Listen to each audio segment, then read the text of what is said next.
Hi, everybody. Louise here for the First Lady of Nutrition podcast. And am I excited today to have a very special guest who is my go-to man for electromagnetic radiation mediation. His name is Oram Miller, and he's a certified building biologist, environmental consultant. He's also the author of many, many erudite works, including a 57-page online course about 5G entitled 5G, Understanding the Technology and Protection Strategies, which is available on the Building Biology Institute website. And so without further ado, my friend Oram. Oram, how are you today? Very well, Louise. Thank you for having me on your podcast. Well, it's my pleasure because I invited you into my home some 8 years ago, I think it was, to mediate all the EMFs that was in my little Post Falls, Idaho home. And right now I have a burning question, which I know is on the minds of so many other individuals, and that is there any connection, Mr. Oram Miller, between the coronavirus and 5G? Yes, there does seem to be a correlation, and I can go into some detail about that. Please. Well, so we're recording this on the 1st of April. So we are at whatever anyone remembers, anyone who listens to this in the future, whether it be a few days from now. I don't even know how soon you're going to be posting this, Louise, but very soon. Soon, okay. And then people will come back to it, even beyond that, because podcasts, can be archived, of course. So who knows what things will be like even 2 weeks from now, let alone a month from now or 6 months from now. We don't know. We can only speculate. And the information I'm going to be referencing was written and recorded even just 2-3 weeks ago. And things have changed dramatically since then. Wow. So the references that I like to go to are an excellent article, for instance, by a colleague of mine, Paul Doyon, D-O-Y-O-N, of EMF Refugees, who's a blogger and electrically sensitive individual who is now a certified electromagnetic radiation specialist, as am I, and that's one of the certifications, as you know, because you're on our advisory board for the Building Biology Institute. Mm-hmm. You can become a building biology environmental consultant. You can become an electromagnetic radiation specialist. Some people are duly certified for both, as I am. Paul is an EMRS, one of my students, because I teach for the Building Biology Institute for the electromagnetic radiation seminars. Paul is a very interesting individual who has a unique perspective on this whole thing, and he's written an article about it called China, 5G, and the Wuhan Coronavirus, the Emperor's New Virus. It was published on March 4th, 2020, on the website for Lloyd Burrell, a British man who's in France, electricsense.com, all one word, Electric Sense. And Lloyd has interviewed me several times. So this article that was posted on March 4th, now basically almost a month ago, and written on February 29th, has some very interesting insights, because Paul teaches English as a second language in China. He reads and speaks Chinese, Mandarin, I believe, and he's married to a Chinese woman, and he travels there, and he was there during the time of this crisis, when it broke in December, January, February, March. I think he's back in the States, the way it's worded in the article, but he has some very interesting insights, and I would recommend that everyone take a look at that article, China, 5G, and the Wuhan Coronavirus, on the electricsense.com website, and it could be posted elsewhere as well, but Lloyd has it posted there. And Paul does reference my work there. I have a 5G article of my own on my own website, www.createhealthyhomes.com, all one word. Homes is plural, and the 10th or 11th link down on the left is my own, a link to my own 5G article, which is very extensive. And I go into great detail about 5G and how it works and what each company is doing, and how 5G is different in the different bands, the low band, mid band, and high or millimeter wave band. And we're going to go into that in our conversation this morning. But in Paul's article, he does make the point that a lot of people may not know this, but China, well, they do know that China is very strong with 5G. Yes. And we're sort of in a race with them, our country versus their country. And many countries around the world are trying to implement 5G as quickly as possible for many reasons. For speed of download of data, for lower latency, so that things that require fast communication back and forth between the user, and it could be a vehicle, for instance, or virtual reality and augmented reality, and a server back and forth. That is shortened with 5G, and there's a tremendous upgrade in speed of the data transmission. Now, so one of the things that the Chinese government did is to, throughout the year of 2019, as all countries have done, implement 5G as fast as possible. There are 3 major cell phone companies in the country of China, 4 major ones here, although 2 of them are consolidating, T-Mobile and Sprint. And so these 3 major cell companies in China, the government there really wanted to implement 5G as quickly as possible, and they selected certain cities. And the city of Wuhan, right in the middle of the country, was one of those cities that had a very fast and significant deployment of so-called small cell 5G antennas. And perhaps 4G was part of that. We'll have to see. I know that that's what's being done here. We can talk about that distinction. But that was done in the city of Wuhan, and perhaps they had more, or as much as maybe just 2 other cities, with over 10,000 new 5G antennas distributed throughout that city to saturate the city. That was their intention. And that was just for that city. And they have over 30,000 already deployed throughout the country of China, and more by now.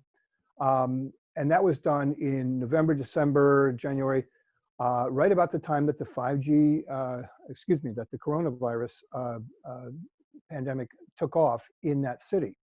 Now, we only have 10,000 5G transmitters in the whole country of the US so far. Again, many of which may be 4G as well, and we'll get into that distinction. So there seems to be a correlation between the rapid implementation of 5G cell towers, small cell towers, in close proximity to where people live, because we already have an established network around the world of 3G and 4G macro cell towers, which are about 1 mile to 1.5 miles apart. And they're the tall, skinny, 3 foot tall, 10 or 12 inch wide, narrow antennas that you see. And what you're looking at is a rain cover, but behind that are the transmitters, generally 2 by 2, 2 transmit, 2 receive, for 4G LTE that we've had for the last decade. And those go out, the signal from that goes out with about 1,000 watts of maximum effective radiated power in a cone. That's, if you had an engineer from Motorola who's a client of mine told me this is the way it works. If you draw a line, if you look down from above, straight out from the center of any 4G antenna, and then 60 degrees to the right, 60 degrees to the left, that's the extent of the major cone of transmission of the signal. And it's also 60 degrees above the horizontal and 60 degrees below. So it's like a cone, a round cylindrical cone that goes out at least 1 mile, 1.5 miles, and it can be picked up even 3 to 5 miles away, but it's mostly in that 1 mile to 1.5 miles area. And a little bit of side scatter to the right and left beyond that 120 degrees or 60 degrees to the right and left of the center axis. That's 4G, and it's always on. It's wide and it's always on, and that's 4G in the different frequencies of the low band and the mid band, which is 600 megahertz to about 1 to 2 gigahertz. That's the low band, and then the mid band goes right from there up from 1 gigahertz or 2 up to about 6. And the 4G frequencies have been in the low band, 6, 7, 800, 900 megahertz, 1800, 1900, 2100, 2500. That's what we've had, and that's what we still have, and will continue to have with 4G service, which is being improved and advanced to 4G LTE advanced. And I'll get into that with more modulation. That's happening now, and with faster speeds than we have had for the last decade. So 5G is being overlaid on top of that. Now we'll get into the details of that. But that's what we've had, and what they're doing now in the last couple of years, and going into the further into this decade we're in now, in the 5th generation of cell technology, which is 5G.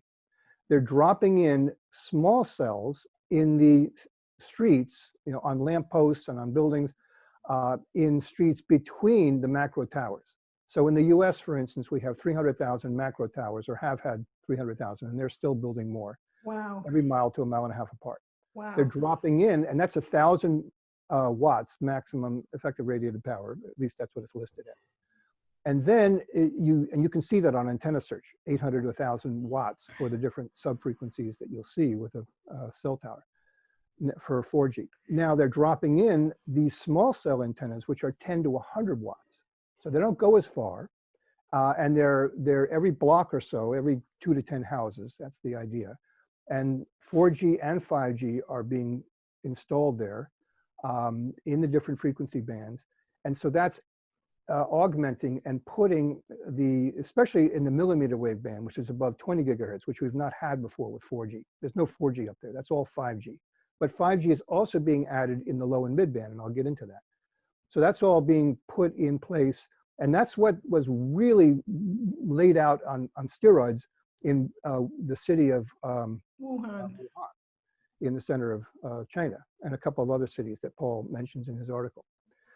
So then in that article, in that same article, Paul goes into great detail about the research that's been done, mostly outside the United States, on correlating the use of wireless devices and ill health in human beings and animals and the biosphere, bees and insects, and even plants, for some time now. We even have these Elon Musk and others are launching a whole array of low Earth orbit satellites and drones, and with the intention of bringing internet from space, from 12 miles up, not 6 miles or 30,000 feet is where aircraft fly. We're talking double that height, 12 miles, 60,000 feet, which is above weather.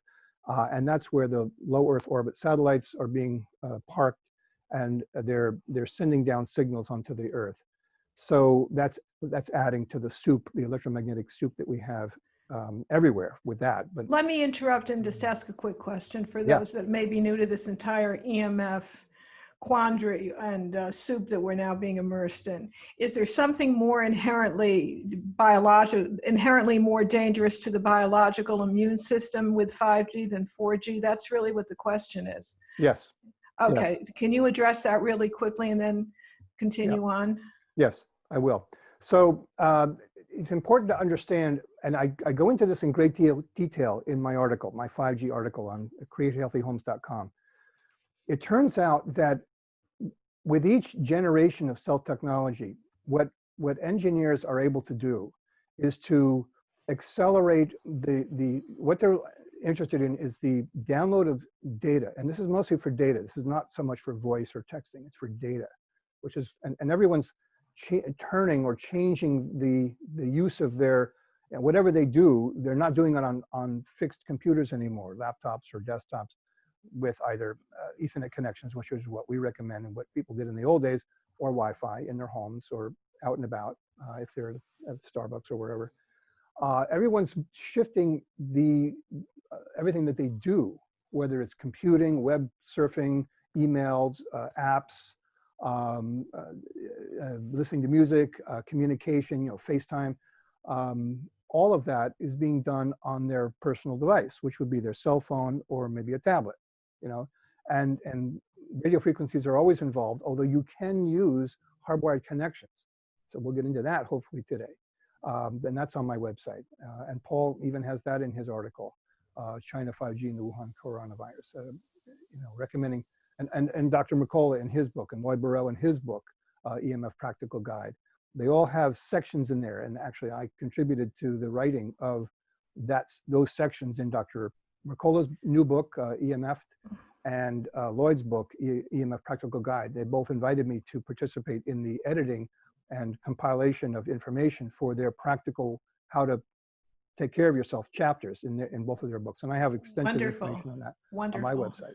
So anyway, so the thing is, as the cell companies enhance everything, which is what they're always trying to do, and then spread it throughout the industry and get it into the radios and the antennas and the cell phones, okay, and the processors, the modems, Qualcomm, which is in San Diego, just 2 hours south of me here. I live in Los Angeles.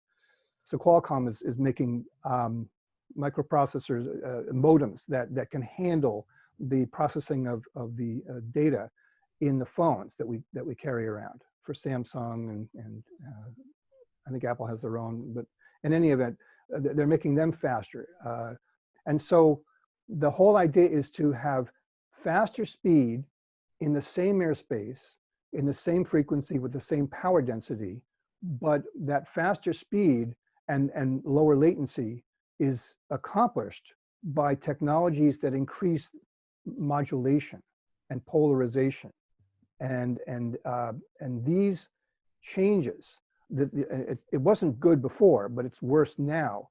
The changes in the way that the signals are propagated and the way that the signals affect human beings and other biological life that are in the path that just happen to receive this as it's sent out. The effect on the cells and on the DNA, especially when DNA unfurls and is available for transcription, which it does quite often. That's what DNA does. And then RNA copies that and then takes that information into the cell nucleus and into the cell, the cytoplasm, mitochondria. There are people who explain this in great detail. That's how cells work. In that replication process, that's when transcription errors can occur, and that can lead to tumors and corrupted metabolic processes. When DNA then furls itself back down again and compactifies itself, or whatever the terms are, that it's protected. But when it's unfurled, it's not. It's very vulnerable. And so even at very low levels, and it's important that when people say we can't just go by power density, which some of us in the building biology profession have kind of focused on too much to the exclusion of these other things. People like Arthur Furstenberg in his great book, The Invisible Rainbow, and Martin Pall, P-A-L-L, who's a PhD at the University of Washington in Pullman, Washington, just north of Portland, Oregon. And Trevor Marshall, who's a PhD here in Southern California, and Alistair Phillips, who is a PhD over in England, who his company is EM Fields, and he makes the acoustimeter and acousticom 2 RF meters and other EMF meters. These people understand the pathophysiology of radio frequencies, and there are others too, Belpalm and Ole Johansson over in Europe and others who have done extensive research on this. And there are links to this in these books that I mentioned and the articles where you can learn about this in more detail. So what's happening is people who live near 4G towers are saying, I could tolerate it before, but now I can't. The trucks have come by, and I go out there and I say, what companies are you with? Because there are companies that get the towers or own the towers and get the permits and then lease that space up there for companies, the cell companies, Verizon, Sprint, T-Mobile, and AT&T. And not all the companies are in every tower, but these cell carriers then lease space, and you'll see different antennas up there. They look different. The top level will look one way, the next level will be another. You could have T-Mobile at the top with antennas made by Ericsson. You could have a Sprint antenna below it, 4G, they're all 4G we're talking about now, and 5G is being added. For the Sprint could be the next one down, and that could be made by Samsung.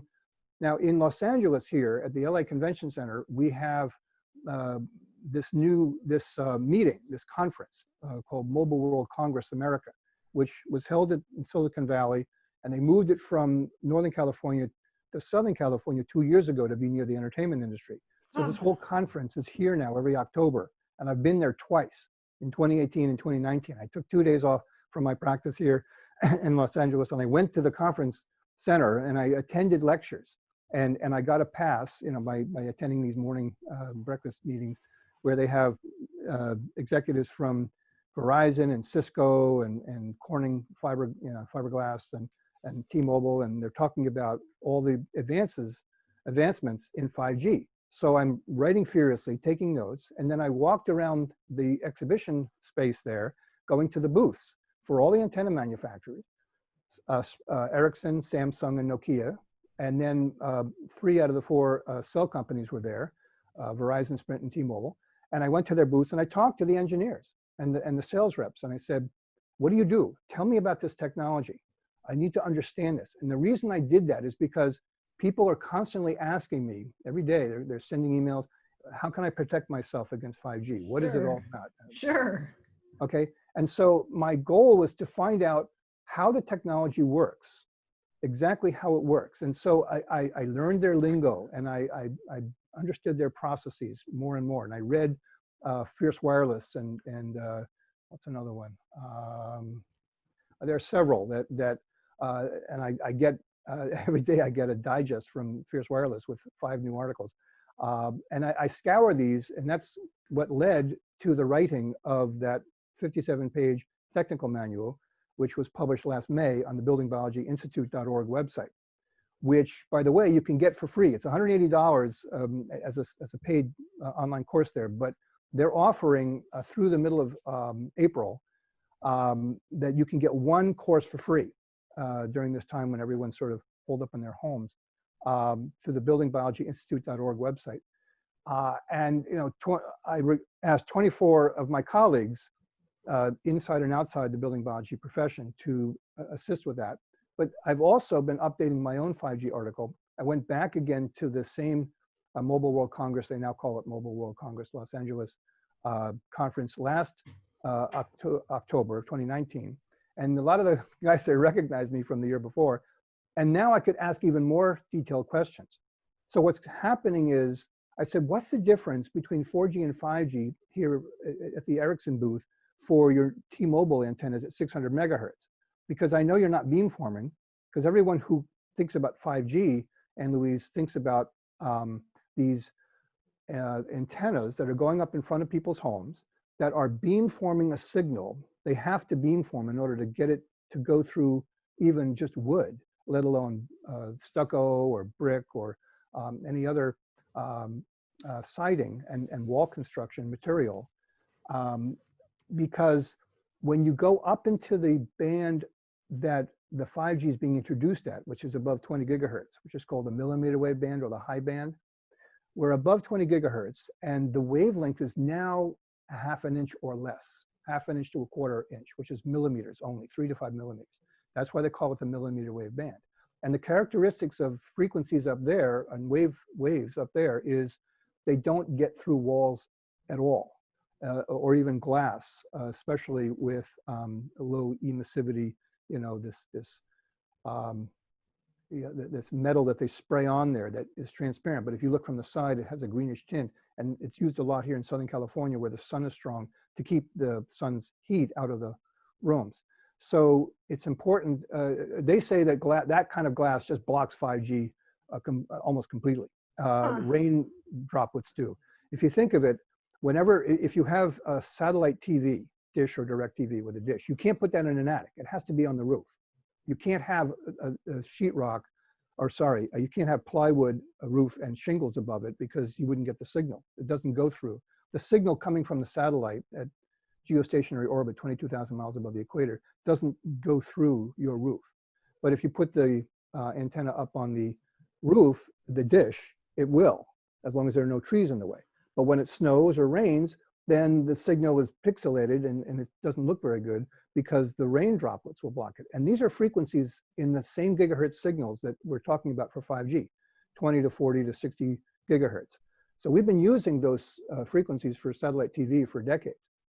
And it's very weak, and you need a parabolic dish to focus that signal up to a point where the arm is, and then the receiver there amplifies the signal, brings it down the coaxial cable to your TV set. Let me ask you a quick question here that I've been kind of fascinated with, and I thank you for such an articulate, in-depth explanation. My understanding is that people do not get impacted by 5G unless they have a 5G enabled device. Is that true or false? Yeah, see, this is where the complexity comes in. So what I learned, and I will answer what you're saying, but your question, and that's explained in great detail on my website.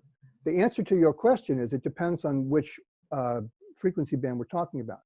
Because let's just take T-Mobile and AT&T, for instance. Those two companies have 5G in the low band at 600 and 850 megahertz, which is not beamformed. It's just, and that's really not 5G. It's actually glorified 4G. It's enhanced 4G or LTE advanced. It's a little faster, maybe 6-7 times faster than the download speed of a 4G. 4G LTE up until 2 years ago, at best, was about 30 megabits per second of download speed. The 4G LTE advanced, which is also called 5G little e, or evolution, by AT&T at 850 megahertz, which is being deployed virtually throughout the entire country on their existing antennas, and they're dropping in more in between these new so-called 5GE or 4G enhanced antennas that AT&T is putting up, and also T-Mobile is putting up a lot more antennas at 600 megahertz, because they just bought 600 megahertz. Used to be used for broadcast TV, I think for the audio, maybe the video.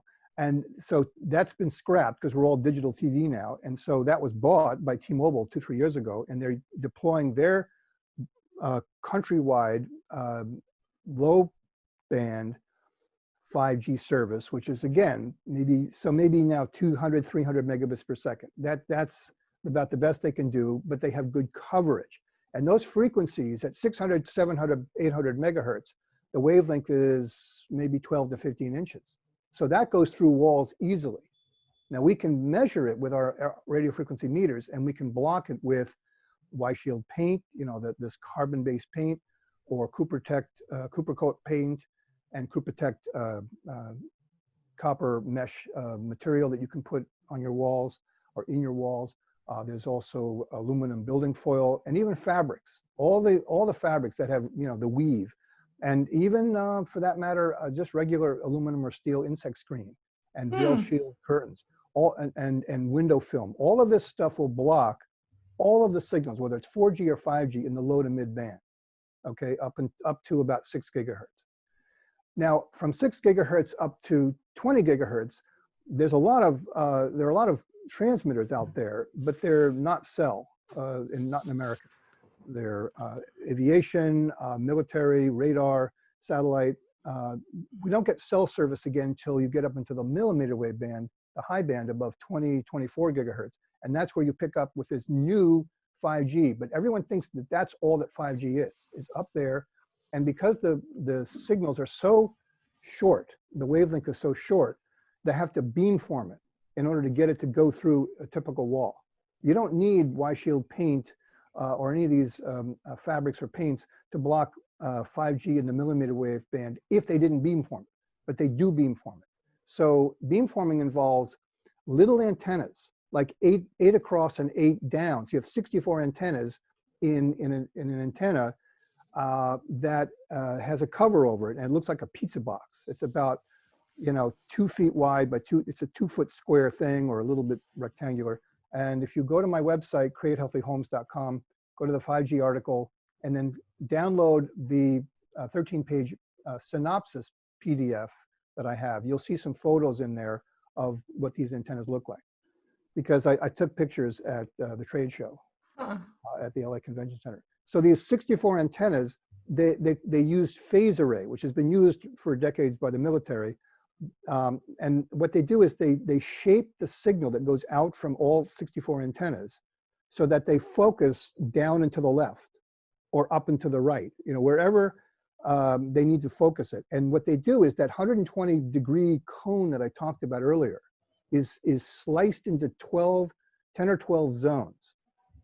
And so you could be, and that could be on a pole or a utility pole. And I've seen this in Koreatown near downtown LA. I have a client who lives there, and then she said, "Oh, that's the Verizon antenna there, but the one on the top is a cylindrical. That's 4G, and the 5G is below it." So I have a picture of that in my synopsis article. And we can't measure the 5G and she said it's Verizon 5G. Well, right there I knew that it's going to be either 24 or 39, 28 or 39 gigahertz, because Verizon doesn't have any 5G spectrum in the low to mid band, although there's a little bit that they're buying now in the mid band. And I explained that in the article. So I can't measure that 5G from Verizon. but I can measure the 4G that's on the top in the cylindrical cover, and that's pouring into their bedroom, and that's always on. But back to the 5G. So if you have one of these 5G antennas that's this square, like pizza box shape and sized transmitter with a cover, you can't see what's behind it, but if you look on my website, you'll see a picture of 64 little antennas there that are only about 3 inches wide. And so all 64 of them are shaping, and I explain beamforming in the article on the, somewhat in my own article, but also in much more detail in the article on the Building Biology Institute website. So they focus this signal, but here's the deal. What the guys told me 2 years ago and 1 year ago, well, in October of 2018 and October of 2019, in both years, these engineers throughout the entire place, anybody I asked said the way 5G in the millimeter wave band works is there's a reference signal that is sent out for 10 microseconds or so, a few times a minute, and it's 1% of the strength of the signal that's being sent out when it actually connects and is downloading data. And that reference signal is minus 60 or 70 dBm, which, and we could see that with our the equipment that I saw at 2 booths, because there were some Verizon 5G 28 gigahertz antennas up in the rafters of the LA Convention Center. For any show that they have there, including the car show, I've been there for that. If you have 5G from Verizon, you can get 5G service in the LA Convention Center, because that's what they're doing. The 5G in the millimeter wave band is going into stadiums, arenas, convention halls, subways, metro stops, college campuses, airports, where people gather. It's mostly an outdoor phenomenon in the millimeter wave band. It doesn't work well indoors. So we measured that, and it's only, and that minus 60, minus 70 dBm corresponds to 0.01 microwatt per meter squared, or 0 to 0.1 microwatt per meter squared. Now, when I'm doing a building biology electromagnetic radiation evaluation of a home in Louise, in Los Angeles, anywhere in the city here, whether I'm in the suburbs or downtown, even out in the country, and I stand in front of the person's house with my radio frequency meter, a Gigahertz Solutions HF59B, or the new Rob Metzinger's Safe and Sound Pro 2 from Safe Living Technologies, SLT.co in Canada, and I'm typically measuring at least 5, 10, 20, 30, 50, 100 microwatts standing on people's front lawns from the 4G towers that are around them. That's very high. Yeah, well, I know, but that's typical. And when I go on the second floor bedrooms, it's only 10, 20, 30, 50, 100, 150 microwatts, because I'm above the neighboring houses, and the 4G is I'm on the level of the 4G antennas, and I can see some of them out the window, way off in the distance, or close, but hopefully way off. Not uncommon to measure, 20 to 40 to 80, 100 microwatts in upstairs bedrooms. So typically you came to my home, for example, and I just want to get into this very briefly, and then we can go back to what your dissertation and so forth and everything that you've learned about this. Would you say that because of the introduction of 5G, people are more sensitive than ever to the 4G? How do we say this? But see, no, this is where people are making a mistake. And that's what I want you to clarify. Well, here's the mistake. The mistake is people are thinking that the 4G, the beamform 5G that everyone reads about, I know, I'm not disagreeing with it. I'm just trying to help refine and clarify people's understanding about this. Oh, no, it's very complicated. Go ahead. Okay, so the misconception out there, and even people in the mainstream say a lot of misconception about 5G. It's not all beamformed. So the thing is, the reference signal is sent out, and it's very, very weak. And if there's no 5G enabled device in the millimeter wave in front of that particular antenna, then there's no signal sent out. It's idle. It remains idle to conserve electricity, and because there's nobody there. Mm-hmm. But if you live in one house and you've got a neighbor who's next door or 2 houses over, and you're in zone 3 and he's in zone 7, and he has a Verizon enabled or T-Mobile or AT&T plus 5G, because T-Mobile only has the millimeter wave service in 6 cities. Verizon has it in 34, and AT&T has it in 31, and that's as of 2-3 weeks ago. And by the way, the, AT&T's millimeter wave service, not the 5G evolution down in the 850 megahertz, the low band. I'm talking about their other offering, which is in the millimeter wave band. That's only in 31 cities and only certain streets of 31 cities. Same thing for Verizon. It's not universal for any of these guys. And it's only business customers who have the 5G plus equipment. And so if you got somebody who has Verizon and he's got a 5G enabled phone that he just bought, okay, and went to the Verizon store and he got a 5G enabled phone for their 5G service for Verizon, and he's near a downtown where in the 34 cities that Verizon has this in now, and he wants to get a connection, then the cell tower, the 5G antenna will pick that up and will send a beamform signal that's very focused with focused energy, which gets through his wall and through his windows and gets to his phone, but only in zone 7, only 10 degrees wide. And you're in zone 3 over here, 2 doors to the left. You don't get that signal. Okay. Okay, and then here's the other thing. The minute that guy picks up his phone inside the house and walks to the next room, he gets kicked off. He's back to 4G. There's something called dynamic spectrum switching or dynamic spectrum sharing, DSS. Verizon is using that, and all the companies are using that, and it allows them, their radios and antennas on the cell towers to shift between 4G and 5G and within the phone, back and forth between 4G and 5G seamlessly as the guy moves around. Now, he won't get good 5G service until he comes out of the house. And when Wired Magazine gave 5G phones, 5G-enabled phones in the millimeter wave band to reporters for Wired Magazine last year, and they were walking around Chicago and Minneapolis, and they were able to download the full season of Stranger Things, season 3, from HBO. Instead of 3 hours on 4G, they did it in 3 minutes with 5G. Oh my gosh.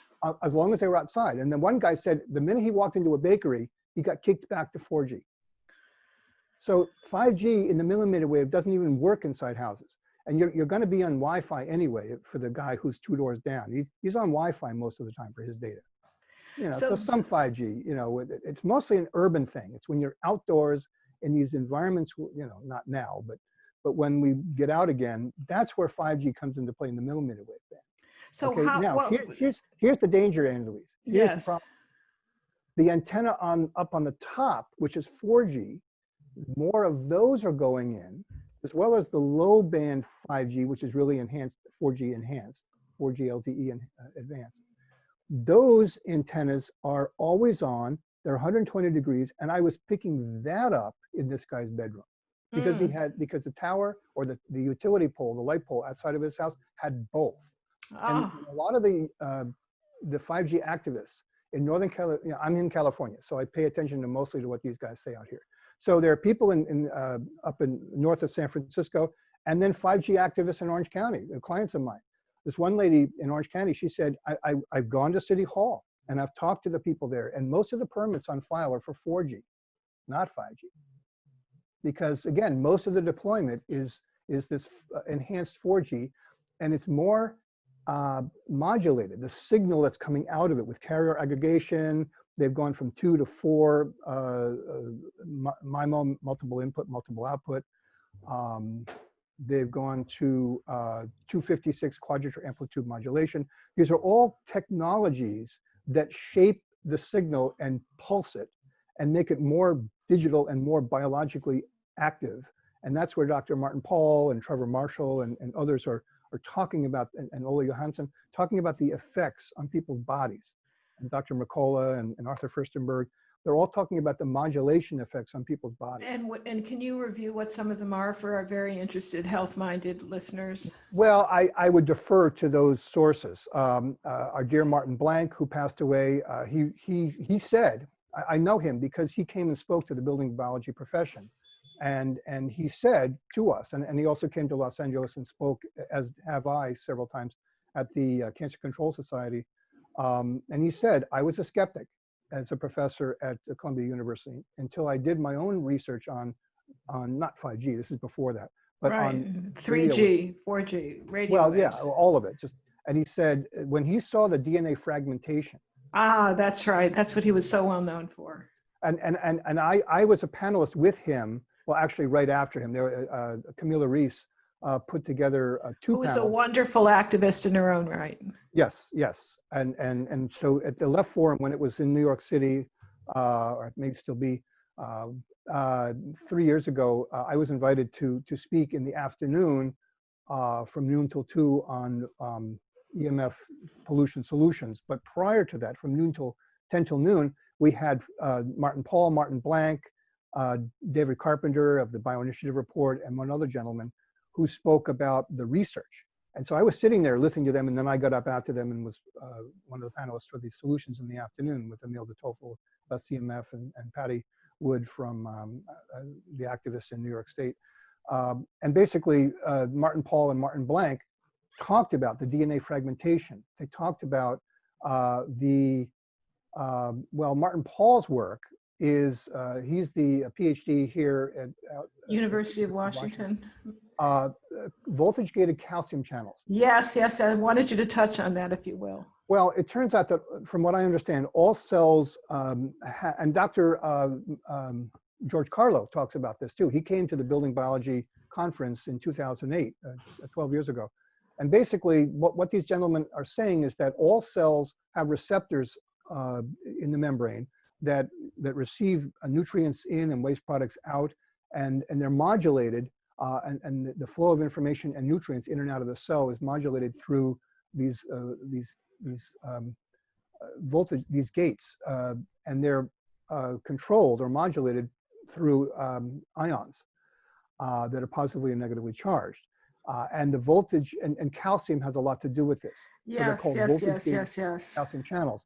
And these are, so in order for normal cellular function to occur, these processes have to be uninhibited and undisturbed. The problem is EMFs in all of their frequency ranges affect this. And I often talk about the effects of electric fields, which are the unknown EMF. Yes.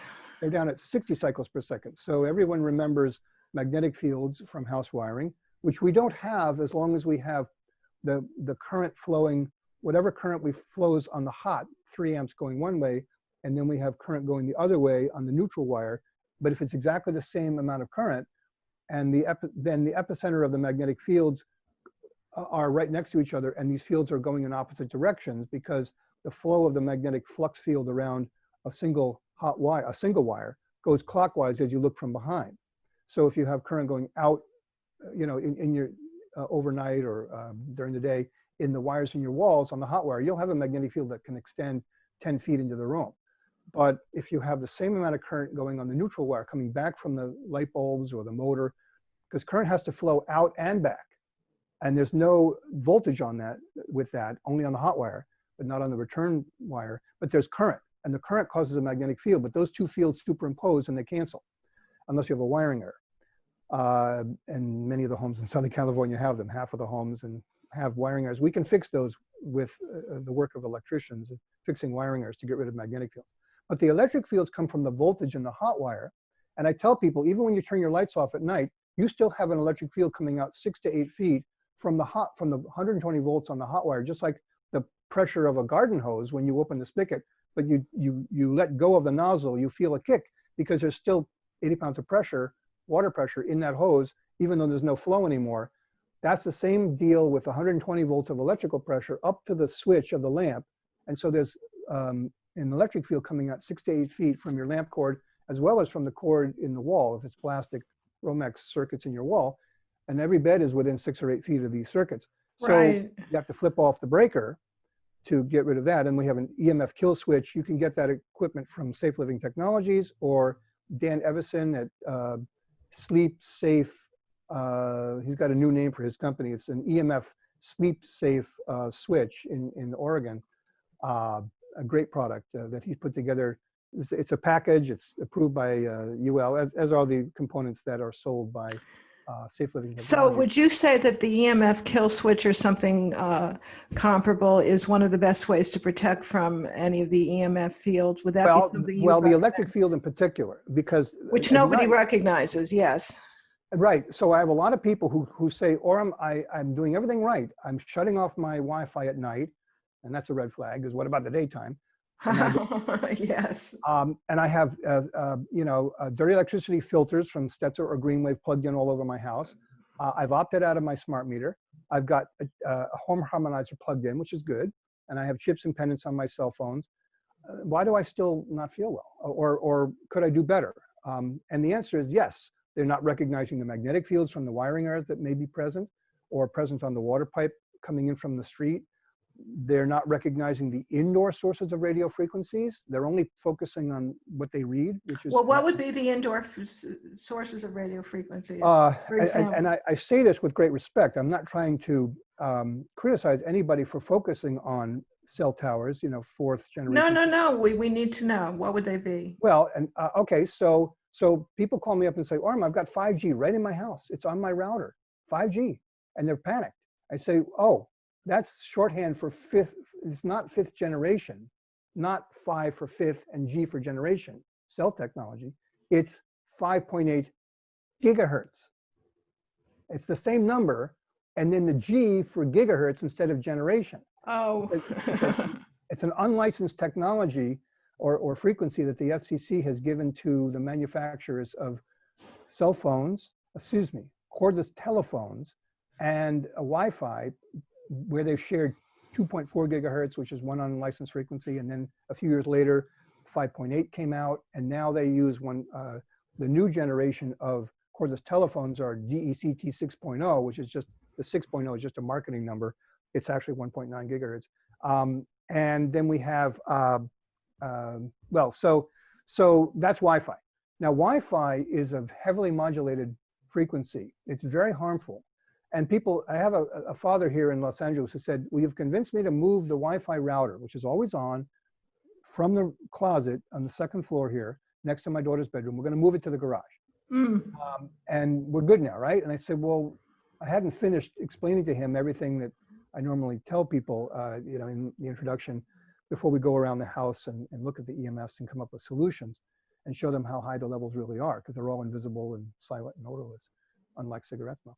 And I said, so why do you need the Wi-Fi to be still on? He said, well, because she does her homework in the afternoon in her bedroom. I said, so she uses a laptop? Yeah, I knew the answers. I was just trying to lead him through this process. And I said, okay, so she's using Wi-Fi to work on her laptop. He said, yeah, but the router's in the garage now. It's not right next to her bedroom. I said, okay, we're good now, is what he says. And I said, well, you're halfway there, but do you realize that the laptop itself sends out a that is just as strong and modulated and harmful as the router that you now realize you need to move to the garage? He said, oh, I didn't think about that.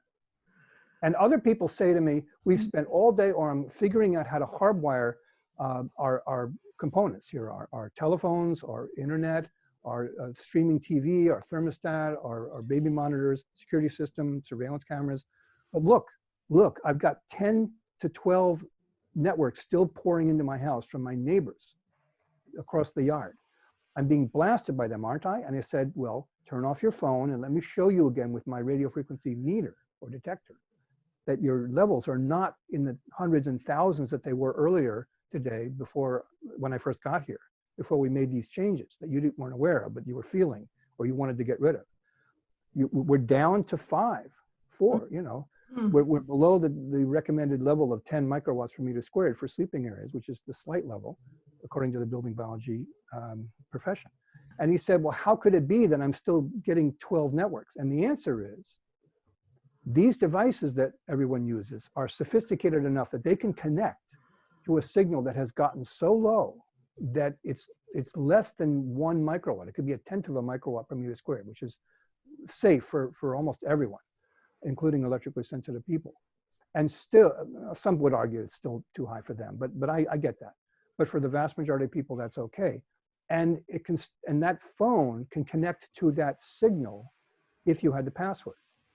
So then a guy said, okay, I know my neighbor. He gave me his password and I'll throw him a few dollars every month and I'll use his router.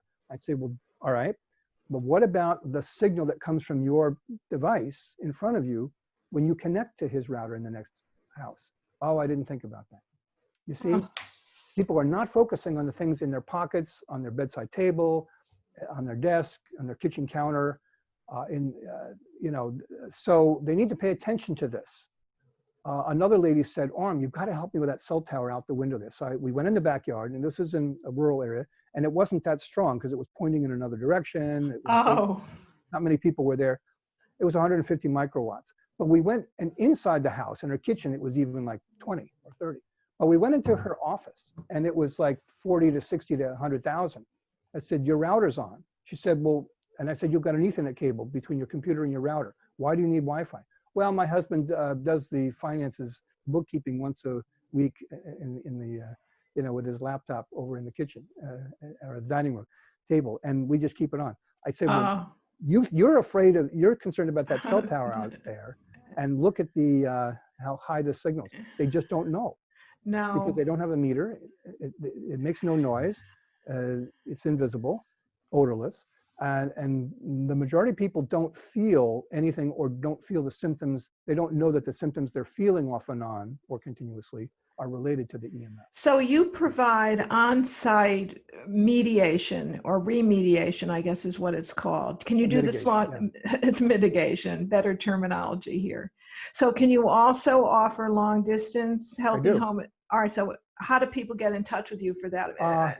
Okay, so createhealthyhomes.com is my website, and if you go to the services page, which is the second link down from the top on the left, a list of links on that menu there, you go to the services page, and at the top of that, the fourth link down says description of all services and fees. I've highlighted that in red so that it jumps you down the page, and then you can see, you know, that I describe what a typical on-site evaluation is here in Southern California, 425, and it's 5, 6, 7 hours, and I explain what I do. And then below that is a real estate evaluation. Below that, you know, these are bullet points, long distance evaluations, where we split it up into several different hours, you know, like 2, 3 hours here, another hour or two here, another couple of hours there, because I go over what EMFs are, where they come from, how they affect your health, and what we do about them in the first talk on the phone, Skype, FaceTime. And then I tell people that they have to get meters and instruments.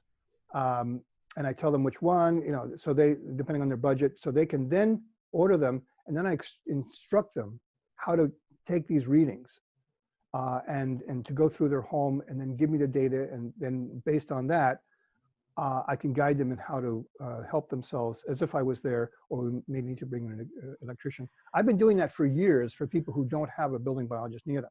However, the other resource is the vast number of graduates and practitioners who are out there who are very experienced, and I'm part of the faculty, so I've trained, and anybody who's gone through in the last 6 or 8 years, I've been part of the faculty that has trained them, along with our dear Larry Gust and Rob Metzinger. Yes, and wonderful men. Mitch Marshall. Pioneers. And Spark Burmaster has been part Spark. Yes. Yeah, Bless him. So it's a family of teachers. And so all you have to do is go to buildingbiologyinstitute.org. And at the top, you click on Find an Expert. And then that drops you down, and then you click on environmental consultants.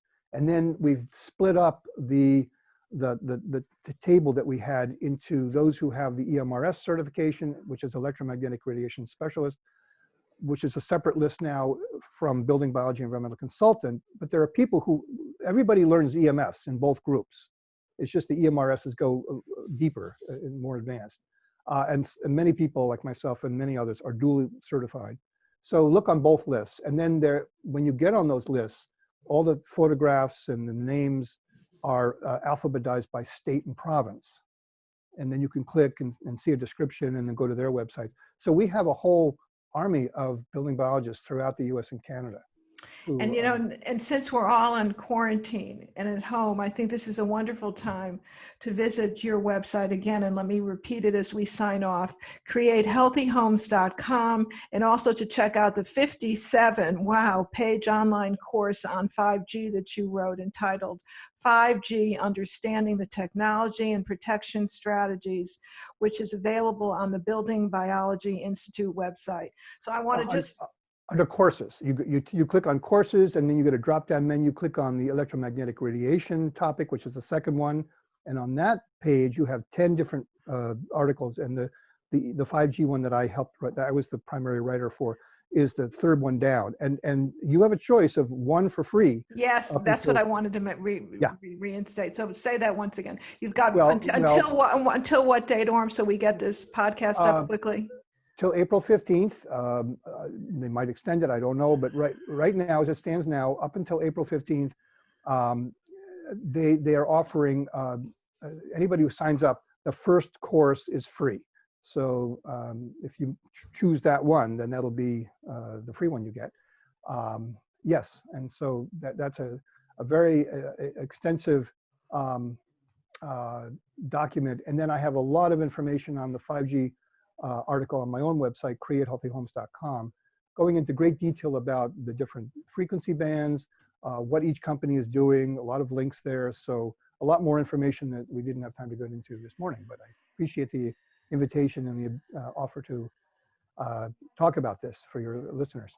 So what I would request is that you ask the building biologists, very kind people, to extend their deadline to April 30th. That would be wonderful. And you're on the advisory board. You can do the same. I'm going to use my cloud to do that, because I think this is such a good time for people to take stock of what's inside their homes. You know, Warren, several years ago, I wrote a book called Zapped, and I did so because I am a canary. I mean, here I am, a nutritionist, very into really uncharted territory, but I can tell you that the unseen forces that you can't smell, you can't see, but you certainly can feel, have a detrimental effect on the immunity. And now, especially in the age of the coronavirus, we have to do everything we can to make ourselves fortresses of immunity. So let me thank you once again for being my guest.